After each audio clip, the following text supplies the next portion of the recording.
being here. Obviously, a really busy day and a really productive day. It's been another great signing day for us. And so in progress, I don't think that ever stops. But at least for the early part, again, we have an opportunity that for the third year in a row sign top class in the conference. But first, before we get into that, I'd like to thank all the people that were involved in making that a reality. The staff itself, but besides the football staff, everyone in creative, compliance, strength and conditioning, recruiting, development, academics, the trainers, so many people on campus, catering. I mean, the amount of effort and time that goes into preparing everything from unofficial to official visits is really, it takes a lot of time and effort, and really grateful to have awesome people that really just bust their tails to make sure that we provide a first-class experience when people come to campus here. But again, that being said, obviously a busy time. So much talk about the class, but I'll leave that for questions to answer. And again, it's kind of continuing to grow and grow, and will continue to grow through the second signing period, and of course, through the portal period strategically. So that being said, questions, please. Mario, I know we're here to talk about the class in the future, but I have to ask you about last night. And anybody can make an argument either way. I get that, I respect it, but the Louisville wins and the Duke wins just seems like they were just discounted for you guys, just because they're not in the arbitrary top 25, whether they're 26 or 28 or 30, this just seems to no longer matter. How have you processed everything you've heard in the last 20 hours, I guess, as far as the explanations as to why? Yeah, sure. Still processing, you know, and there's confidence and trust that people will process and give consideration to what is real. Like you mentioned, there is a 28 and a 26 in there, and there's a reason they go all the way to 30 and 35 sometimes, and that was discounted or not really mentioned. Neither was a 4-2 road record against bowl eligible teams as opposed to a 1-3 record. No one brought up the data points of the simplicity of watching film, right? Fourth quarter, you know, Alabama, South Florida, 21-16. Fourth quarter, 5 minutes left in the game, Miami and South Florida, different score, you know, or a crossover game with the SEC, which we know what that result was. So that and so many other things have come up, and hopefully things will continue to be reviewed and considered so that the things can be done justly, because it's exponentially harder to win a 10th game during the season than there is, you know, an 8th, a 9th, whatnot. So, and winning, as we keep hearing, winning is important, so hopefully that'll be considered. How's your balance today versus, I'm sure you've gotten a lot of questions from the guys on the 2024 team. What now? What do we do now? There's not many questions. There aren't many questions. You know, we were disappointed with our last game, but we're disappointed because we've raised expectations at the University of Miami, and there's a lot to be proud of in a 10-win season, but we wanted 11 and beyond. And we're going to get a chance at 11 coming up in some way, shape, or form. And that's what the focus is on, you know, to accomplish something that hasn't been done in, I don't know, 24, 23 plus years. And not knowing, again, what Sunday may lead to. Again, because I'm very, I trust that, and I have confidence that things at the end will be viewed the way that they should be viewed, and who knows how that thing's going to work out. You said last week that your goals are always top 5, top 10 recruiting classes, and depending on which survey you look at, right now you're seeing between like 12 and 14-ish. I know you have your own evaluations, and I'm sure you like the guys that you brought in, but just what got in the way, or what made it difficult to get that extra level? Well, we chose not to sign in the 26-27 range. I think that plays a huge role into it, because that's an accumulation of points as well. It is a top class in the conference right now, and we filled our needs at the high school ranks at the areas we feel we need high school players, and we're also looking at certain parts of our team that need portal players. So that's where the balance is. And speaking of the portal, I know it hasn't opened yet officially. Just what are some of the, I know you want to upgrade it everywhere you can, but what are some of the target positions that you're looking at for portal upgrades? Well, I'd love to fill you in on all that stuff, but strategically, it's something that we don't do. We keep airtight and we keep in-house. You know, we certainly don't want to allow our recruiting strategies to be assessed, analyzed, or used against us in any way, shape, or form. So I think it's important that we trust a process that has proven that taking a team from 5 wins to 7 teams to 7 wins to 10 wins in the regular season with a a team that's competitive in every outing that we have had, and a future that is bright because we have recruited well at the high school level. You know, we're not a team that was strictly portal driven. We have really good high school players at every position that are developing and are doing well. And as you study the landscape of recruiting and just roster management, the portal is more active than ever, has been more active than ever. So you prepare to gain, you prepare to lose some, you prepare to move some on, you prepare to bring some in. But all in all, you make sure you're doing right by these young men and their families, and always doing right by the University of Miami and doing everything possible to continue elevating the program. You've always had the reputation, going back to when you were on staff here, you know, a lifetime ago, that you've always been an accomplished recruiter. People have said that for a long time. At your other stops, they said the same thing, of course. How has it all just changed in the portal era? Like, is it as simple as just identify talent and go get it, or is it not that simple anymore? No, it's not. I mean, there's money and there's access involved, and that changes everything, right? And you have the responsibility of being resourceful, and you know, sometimes it comes down to, I don't know, sometimes teams get outbid, you know, price points go to a certain range where that's become part of the game. I don't complain about that. It is what it is. It's different, it's completely different, but it certainly, it creates advantages for those that can supplement, you know, the recruiting efforts with certain resources, and then it hinders those that don't or can't or that won't. Relationships still play a key role in the whole thing, and then there's some, you know, it's pretty wild. It's pretty wild, and it's very different than it was first starting in this thing. And look, there's a lot of things that I don't love about the way things have gone in terms of football and the evolution of all these different things. But I love football more than I dislike all those other things. So we just pour into the things that are important to make sure that, again, we could do right by our guys and keep elevating the program. And so they can be better people and better future providers and fathers and husbands and members of society because of what they've done in our systems. I guess what I meant to get in there was commitments are, I mean, the word commit is somewhat misleading there because it is non-binding. Right. Does it kind of work the same way? I mean, guys always flip, you go one way or another, you win, you lose, something that it's happened forever and it's going to keep happening. Do you find like it's a higher percentage of those commitments not really being solid in the NIL era? Well, I know that when we got here 3 years ago, if I had this right, you guys might have this information. I believe there was a 5 to 6, 7 year span where there was, I think, 70 decommitments, that's a pretty high number. So we felt the one thing we had to do was, hey, we have to have minimum a 90% hit rate. I mean that if we're going to lock into a guy, they're going to lock in. That's what we're going to do. Now, locking in means the guy has to play to a certain level as the season goes on, do the right things on and off the field, and sometimes we have to move on. And sometimes you get a surprise call, and you usually sense it when something's going on. So you try to keep, obviously, the ones that you want. It's a marathon. You go, and you keep those to the bare minimum you possibly can. Hopefully 0. If you have attrition of 1 or 2, you're probably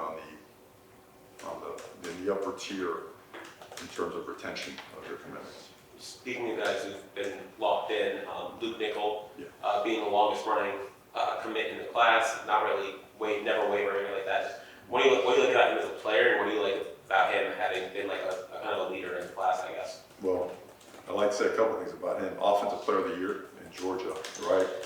Goes to Elite 11 with a sprained ankle, absolutely lights it up. State champion, competing for another state title now. Top 100 guy, complete winner, and a great identification by Coach Dawson because he didn't have much attention. We brought him over here to camp, a lot like a guy like OJ Frederic, and he just lit it up, and he has like that moxie, that personality, that aura about him. Great leadership skills, hard worker, accurate, tough, can move. You saw a guy when he came down here and played against some of the South Florida teams. He's a real one, and you know what? When your quarterback hangs in there like that, it does a lot for the rest of the class. I wanted to ask you about SJ as well. I do know a little bit more about offensive line than most people, obviously. What is his 2025 potential, do you think, as he comes in? He's one of the best players I've seen in high school. And by that I mean explosive, like powerful, nasty. Nicest guy ever off the field, on the field, complete horror. And just absolutely tries to rip you to shreds. Comes from an unbelievable program in Bishop Foreman, Elijah Lofton, was there as well. And I know he's ranked as high as top 10 player overall of the top 100. He's, I don't know how the services go, but he was always just like a Luka guy that, hey, it's a must-have guy. And great family, hard-working family, really physical, really, really smart, and he intends to come in here and make an impact. And the guys on the team know him. They've seen him a bunch. Obviously him and Cece hit it off really, really well. So yeah, he does it all, man. He does it all, and can't wait to see him. Can you just talk about the rest of the offensive line class just over there? A bunch of big bodies, functional athletes. What do you like about that group? Love the group because it's very versatile. Size, athleticism, power, explosiveness. I would say these guys are like what we look for in offensive linemen. The two real big guys, and Jaden and Demetrius, length, athleticism, almost like those ginormous power forwards that you find and make the transition over to football. They've got great balance and body control. They're heavy-handed. They move their feet well.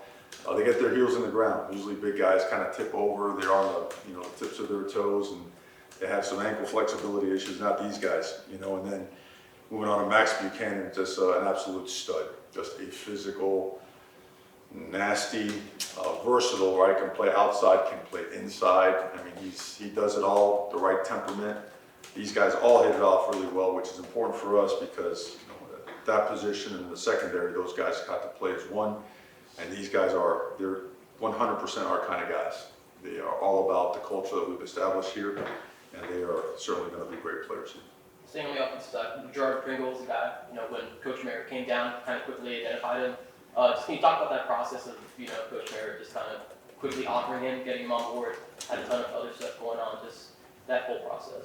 Credit to Coach Merritt here because when before he got here, he wasn't on the board. Right. He had not been identified, and we had gotten big at running back and powerful, and we were looking for a Coral Gables type guy. And he brought, Pringle to the table, and my God, did he blew everybody away. I know he might be the top rated guy in Florida. I don't know if he is or he isn't. He was on our board.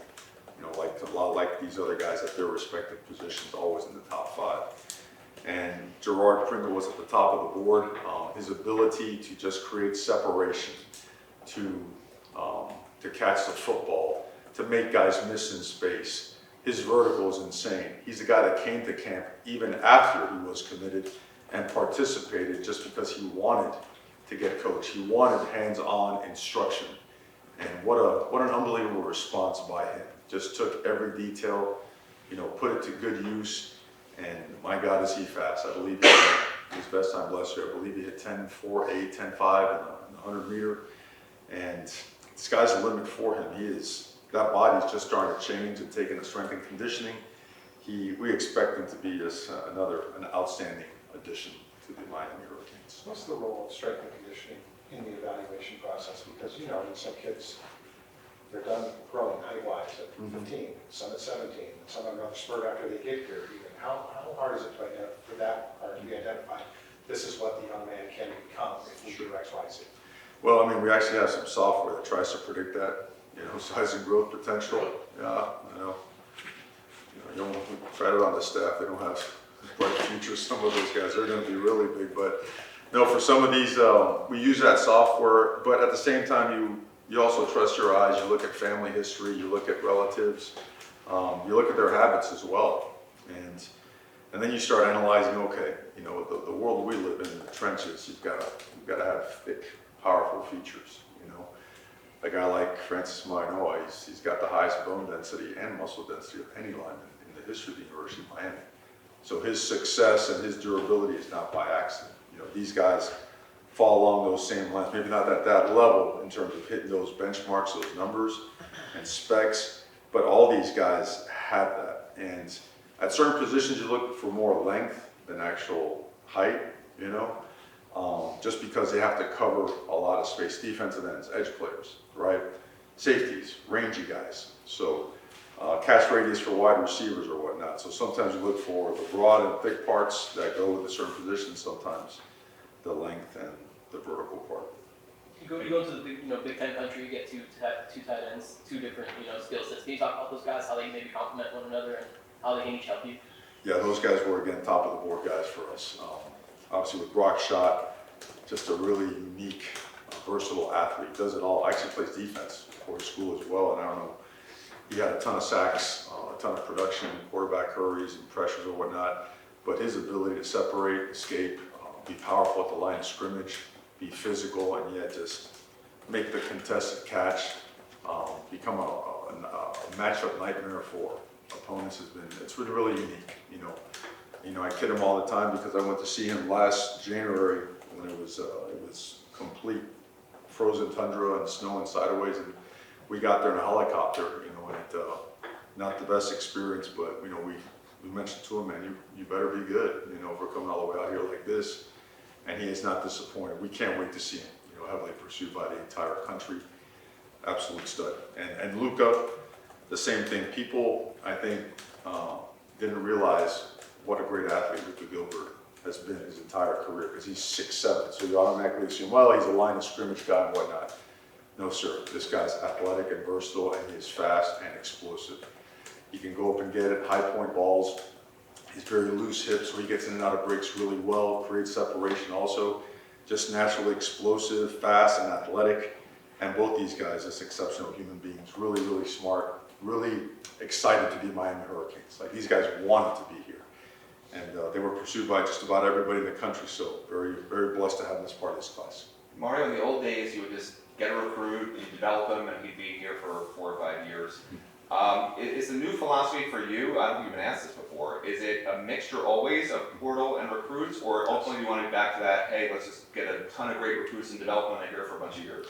You'd like to say it's set in stone this way, but I don't think it's ever going to be that way again, because you just don't know. God forbid there's a slew of injuries or, like you say, a bunch of departures, You'd love for the old way to still be something that really truly exists at a higher level now, because that word development it's a beautiful word, but nowadays it's treated as almost a nasty word, because development takes time. But we like that. Like, when you look at the guys on here, of course they all want to play now, but they also have to be bought into development, right? Because when we arrived here, there was plenty of room to go and play right away. We had to fill a ton of holes. Every year you got to fill holes, but as your roster gets better and better, you have to be more bought into development, knowing, there's other good players there too, and competition is a good thing. I want to be part of that. Our players have really, they've been very open in their recruiting processes, how they were told the truth and how these guys are being told the truth. Therefore, there's a relationship there.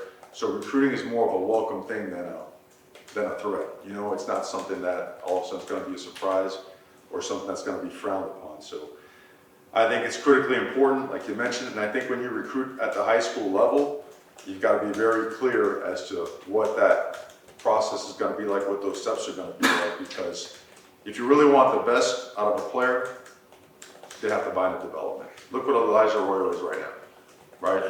I heard when he arrived he was about 210 pounds or something of that nature. But look at him now. So I think those things are just one example of it. Yeah, it's kind of crazy to think that some of these kids are a few days away from arriving here. It's kind of wild on that front. What kind of an edge does that get? I mean, not every kid is in a position where I guess some kids just can't come in January, but what sort of an edge does that give? Just in terms of that development and identifying the fine details of this is what's going to make or break you in 25 to 26. How important is it to just get them there and get them going? Yeah, it's critically important, especially ones that need maybe more repetitions, or maybe if their high school program doesn't reflect the principles of the college regimen, they need it in a big time way. But I mean, all these guys come from great high schools and have had great mentors and teachers, and quite frankly, I believe there's going to be 19, maybe more guys, not counting some of the additions we may have in the next couple of days, that will be here in January. That's the norm now, That is, before it was like, man, we got 3 guys coming in January. Now the norm is you want to get 20 plus guys in there, and if you can, get all 30, 35 players in, right? Because that allows your players to really start to.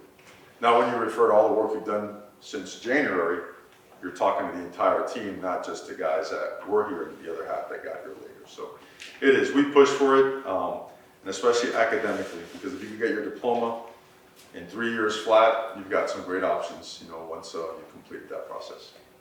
Kellen Wiley being the most recent guy to join the class earlier today, what did you like about him, and what was the, I guess, recruiting process? What can you tell us about that going that went down to today?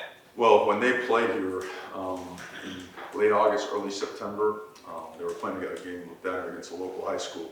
Our phones were getting blown up. Everybody's like, you've got to see this guy, complete monster. He's knocking people out left and right. And the film didn't disappoint, and he was like meteor, right? I mean, he just shot to the top of the boards all over the country and became a really highly ranked guy. But we established a relationship, or the beginning of a relationship there, and certainly having Gerard Pringle at the same school helped a bunch. Those guys are really tight. They want to be roommates, they said. You probably don't realize how messy they both are, but for now they want to be roommates, and they respect each other as great players. Like, Pringle is an absolute, he's a monster on offense. Those guys got to face each other every single day for the last few years, and that type of relationship, to be able to do that, I was able to do that in college with a couple of high school teammates. It's awesome. So we're very fortunate to have him joining Zeke. Ezekiel Marshland right down the road here at Miami Central has been one of the best players in Dade County for the last couple of years. And speaking of Miami Central, the trio, South Florida defensive backs, you guys signed Ewald, Wallace, and Fitzgerald. What do you like about them? And then also with Jabari Antoine. Everything. Those guys are awesome. Obviously, we need to fortify our secondary. It's a big point of emphasis, and we're going to keep hunting down possibilities there. But talking about those guys, I mean, we've known, CJ, Chris Ewald, for a long, long time now, and has always been one of the best players, not only in South Florida and Florida, but in the country. A dynamic man-to-man cover guy that we need here so desperately. Awesome family, just incredible. Jabari Antoine, I was probably the one that everybody was really fearful of. Hey man, that guy's gonna stick, and then everyone tried. Everyone tried to get him to flip and to stay back, and it's kind of neat because he's in those 7-on-7 circuits, and it's a guy that my sons follow all the time. It's like, man, if we can get anyone off these teams, we really want that guy, Pops, and man, what an unbelievably just pleasant, polite young man, and then on the field just hits a switch, plays quarterback, goes out in secondary, safety, corner, another just highly skilled man-to-man guy, does it all. Mario Wallace, shame that his season got cut short because of his injury, because he was one of the best safeties in the country. And he will be, he's almost completely healed. I told him he's healing up just in time to join us for practice, which is perfect. Awesome family as well. All these guys have incredible families. So really looking forward to working with him. It's been a long time since he's put on pads, and it means a lot to him. And then Bryce Fitzgerald ends up at Columbus High School, where I went to school, and he's been a do everything kind of guy for them. Offense, defense, special teams, has scored in every single possible way you can touch the football. Man-to-man coverage, plays safety. We had him in camp, did some corners work with him as well. Mom, Miss Ashley, just awesome young lady. Obviously a lot of family ties there to people that we know, and just a dynamic guy and a great human being. So I think all those guys, they have relationships, they have ties, they're hard workers. They're gonna have to work really, really hard, and they know it, and we welcome it because we certainly need help in the secondary. How long have your Go back sons to been Southern able to California, identify school that you're familiar with. How long have your sons been able to identify talent? I mean, they've been sitting at the computer with me since I can remember, and they, you never want to force the ball on them, but it just happens naturally. They're all about it, every ounce. I mean, they'll wake up in the middle of the night, they'll find me downstairs in the office and watching stuff. They'll sit there and they'll tell me their thoughts. They think they're general managers already and all that stuff, but it's pretty cool. It's you rarely spend time with your family when you're coaching, and that's part of it. So it's kind of cool when they get involved and do stuff like that. I take them to games now whenever I get a chance. Coach, you went to Southern California, a school that you're familiar with, in Oaks Christian. Just talk about the process of, a few years ago getting Kayvon Thibodeau out of there, going back, being able to snag another guy, a top player from Southern California, bringing him over here to the East Coast. Just how special was that to be able to, kind of get back into the school that you're so familiar with? First time I went there was 2017-18 for Kayvon Thibodeau, you know. Coach Collins, who is, you know, Coach Collins is like the wide receiver guru teacher out there, besides being the head coach, you know, at Oaks. And first time out there, you could tell that program was just run the right way. Great athletes, but discipline, toughness, great players. And so, yeah, as it be, you know, all these years later to go back there and recruit a dynamic, just elite player like Hayden Lowe, who you've seen him, and I think you've seen him in person, 6'4 plus, 245, 250 pounds. Young, so he's still growing. Incredible family, hardworking. And I told him from the beginning, I'm not going to make any comparisons to Kayvon Thibodeau. You're being recruited independently of any association with that. But man, you can't help but look at that film and think of all the great players that have played that position, because he is that type of player. He is elite in so many different ways, with speed, power, you know, his ability to bend, come off the edge, go speed to power, turn that into spin moves, counter moves. He's off the charts, you know. And it's kind of neat. He's complimented on the other side by we call him third, Herbert Scroggins, the third, who just broke the sack state record in Georgia. Another just high motor, explosive, twitch, powerful edge player that is made of the right stuff. Awesome family. All these guys come from incredible families, man, but they have high motors and they love football. They want to get the University of Miami. They have a love for the University of Miami. They are going to be, man, they're going to be great for the coaches to have a chance to work with. I think we've spoken about wide receivers yet. Can you talk about Josh Moore and Dalen Upshaw and what those guys bring to the table? Yeah, Josh, as we know, that he's been a target for a long time. So it was important that we found a way to get him to flip on over to us. And we had seen him play. I had seen him play before on film, but when he came over here in 23 and he was out there playing in that 7-on-7, it was, you always think of Megatron, right? When you see a ginormous receiver with speed, and that type of ability to just go over the top of people, just ginormous catch radius. But he was just taking over the tournament, you know. And when he had committed somewhere else, it was like, man, we've got to go and get that. That's the one, you know. That's the big outside receiver that we got to go find, that we got to go get. And as so be it, you know, he ended up having an incredible season both on offense and on defense. Jumps back there at safety, pick sixes, doing it. He does everything for his team. There's nothing that he wouldn't do for his team. And another guy, again, these parents, I mean, I know I mention them all the time, but we spend a lot of time around them and all their families. And his family, his parents, incredible people. They've raised an awesome young man. Awesome to have him here. Dalen Upshaw, you know, going deep into that state, that's hard, you know, it's difficult. But he popped right away. There weren't many guys, they're playing inside and outside, that were guys that popped, guys that can fit what we need to do. Coach Dawson's offense, if you studied over the years, that position has to be very versatile. Xavier Restrepo just proved that, right? Tank, I forget what Tank does. Tank Dell at Houston proved that as well, and Dalen possesses all those qualities and more. And a guy that, again, comes from a state champion, trying to repeat as a state champion as well. Great family, tremendous upside, speed, explosiveness, same thing. You know, we need speed. We need guys that can stretch the field, but that have enough wiggle to make things happen as well.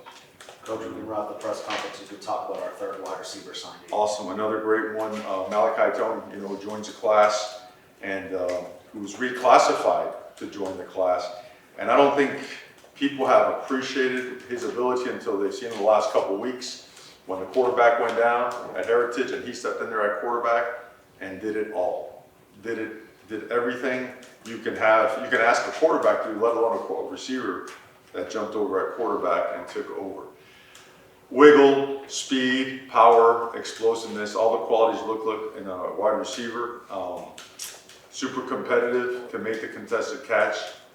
Awesome family, awesome mom, local guy. You know, you want to keep your best local players home.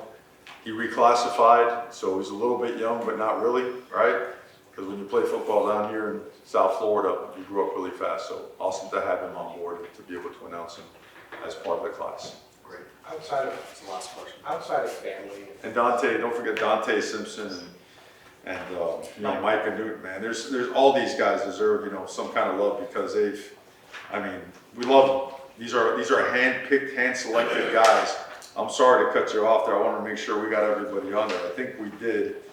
If not, I'm sure I'll get a phone call later, but I think we got everybody. But both Micah Newton, tremendous upside. You got to watch this film. Please do that. High energy, explosive interior guy, really good speed of power guy as well. Great bull rush, flat back. Dante Simpson, he was a find. He was committed to, I believe it was Maryland. We're like, whoa, what a big guy, locally committed to another school. Brought him to camp and said, you know what, we need to do a better job.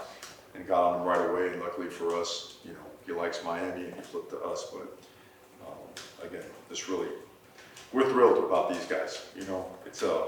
It's a smaller class, and we're okay with that. Those are the ones that we felt were the right ones for us.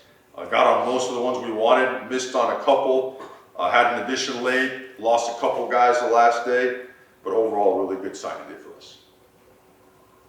outside of family, stuff that matters, like stuff that really matters in the world. Does anything get you going more than recruiting? Because I haven't seen you like this in a long time, talking about the next opponent. Well, it's the University of Miami. It's everything, man. I don't know. There's really not much. There's really not much else to say. This has been a life's journey that's just beginning. Love the progress. And a lot of things. Fired up, disappointed, pissed off, ready to go again, ready for the next one. It just doesn't stop, and I don't talk much about that. It just ain't gonna stop. That's why I came back. We got work to do, and we're excited to do it, brother. Thank you, Coach. Okay, guys? Thank you very much.